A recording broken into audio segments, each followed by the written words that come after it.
X-Men, good. X2, great. X3, bad. X4, eh. X5, eh.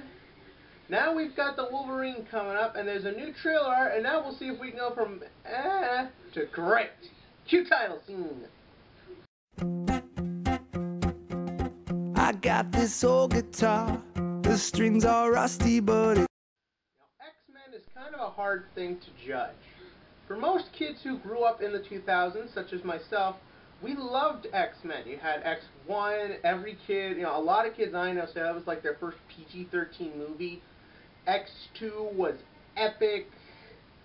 X3, I imagine, appealed to kids. I actually didn't get to see that one in the theater. But the thing is that when you see it later, it's kind of iffy.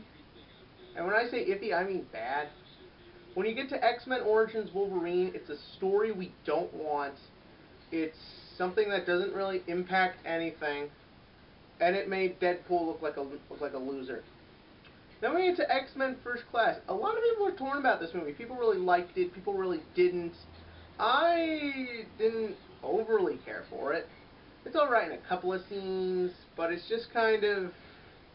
I didn't like the source changes with Mystique. I thought the 10 seconds of Magneto's bright red costume at the end were stupid. It wasn't great. What are you going to do? But the Wolverine is what could possibly save this franchise. Now, for most people, Marvel movies really are only it's just biding their time so they can be involved in the cinematic universe. We just got back Daredevil and Punisher. Within the next 6 months, there's a strong possibility we'll get back Fantastic Four, and Spider-Man is obviously an iffy situation. No one's quite sure where the films stand with each other. I'm in the camp where I think Spider-Man's going to be in Avengers 2, but if he's not, I won't overly be surprised. The big thing, but with the X-Men, it's different. Even though the last 3 were underwhelming, the franchise as a whole is still huge, and Fox is not going to give that up. But they also recognize that they've got to do something soon, or they will either lose it or possibly hurt them better. Don't forget, Fox has only had one big hit so far with 42 this year. Everything else they did flopped. So everything's kind of riding on Wolverine to save things right now. But for that to work, you've got to be able to... I don't know what to say. It's a hard situation. The thing is that if you've seen this trailer, it's exciting. We get fighting, we get slashing, we get the story. It's got all the things you want to see in this trailer. Realistically speaking, the X-Men films kind of just turn into just being these big, fun action movies.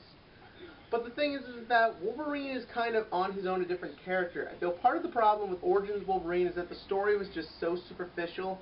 Nothing very interesting happened in it. People have a high standard of Wolverine. He's a huge character in the comics. IGN rated him the 4th best superhero of all time. And the thing is that people don't want to see him resort to what he was in Origins Wolverine. So far with the Wolverine, it looks very interesting. The aspect of his powers going away is pretty interesting.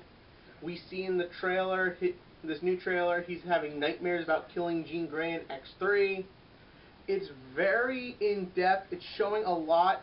And by far, it's going to blow Origins Wolverine outside the water, just saying it now. But the question is, in a summer of Superman and Iron Man 3, is there a place for it? Based on this trailer? Not really. This trailer is interesting, it's exciting, and it's got all the action we want to see. And there's a story, but the thing is that for mainstream comic fans, it's lacking something. For a lot of fans, they were hoping that when the Wolverine was going to come to theaters, it would be a straight-up adaptation of Wolverine's time in Japan. That's not happening. Wolverine's being sent to Japan for a reason, all this power stuff. In the original, he just went to Japan because he thought the way of the samurai could help his life, better him. That would be an interesting premise considering how he left off in X-Men 3, and I do feel there are elements of that here. Also, we have yet to see the love of his life, Mariko. We see that red-haired Asian chick. It's cool to see her slashing everything all over the place. But realistically speaking, we're not getting the juicy stuff. Now when I say juicy stuff, I'm talking about the other action stuff. These days people want their superhero films to have a sense of sophistication. It's not like in the 2002 Spider-Man movie where it's just, oh, I'm Peter Parker, oh, I become Spider-Man, oh, my girlfriend needs saving. Same thing in the second film, oh, I'm Spider-Man, now I'm not Spider-Man, gotta save my girlfriend. Third Spider-Man, I'm emo, I'm emo, I'm emo, gotta save my girlfriend. People want substance. They want things to go further. And honestly, the Wolverine does seem to have more of that than maybe X-Men Origins Wolverine. But if it doesn't like really show something soon to tip the scale in their favor, they're in trouble. So based on this trailer, I'm going to give it a 6 out of 10 on the trailer scale. It shows us great action, great visuals, gives us an idea of what could be a very interesting story, but I feel it's lacking what at this point we need. The film's only, I think, about 4 or 5 weeks away, and to really only be showing these little things, paired up with the fact that I don't think people have forgiven Hugh Jackman for movie 43, I haven't. You know, things gotta get rolling. I say they go bigger on the ad campaigns, more toys. Because like Matt the Yogurt said, merchandising is where the true money for the movie comes from. And let's face it, Marvel definitely knows how to merchandise Hot Toys.